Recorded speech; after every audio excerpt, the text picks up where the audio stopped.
guys, welcome to my channel. So today we will see how to find the maximum of three numbers. This time we will use ternary operator. So let's start the coding part. I'm going to create a new class. I will name it as max of three numbers using ternary operator. Okay, let's check this main method and start. uh,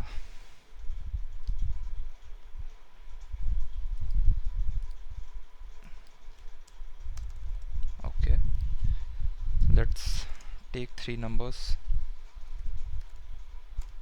Int b equals 20 and int c equals 30. So I will say int max 1 equals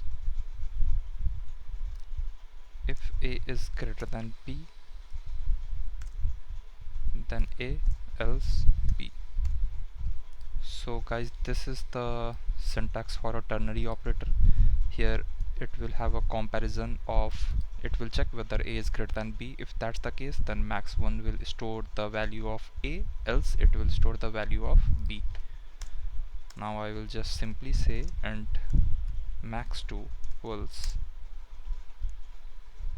c if it's greater than max1. In that case it's c or it's max1, right? So what max2 will hold, it will hold the maximum value. So if c is greater than max1, in that case max2 will hold a value of c, else it will hold a value of max1. So now let's print.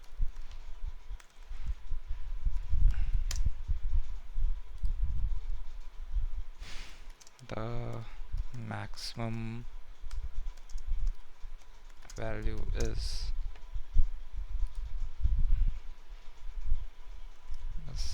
max2, right? Now let's try to run this, and the output is correct. The maximum value is 30. Let's change the numbers as well. Now I will tell this as, let's take a as 100, b as 20 and c as 30. Now it should give the maximum value as 100. So yeah, it's working fine. And this is the other way we can find the maximum of three numbers. So we have used a ternary operator, and this will be the syntax for ternary operator. So yeah, this is also one of the interview questions which can come up to you. So thanks for watching my channel and have a nice day.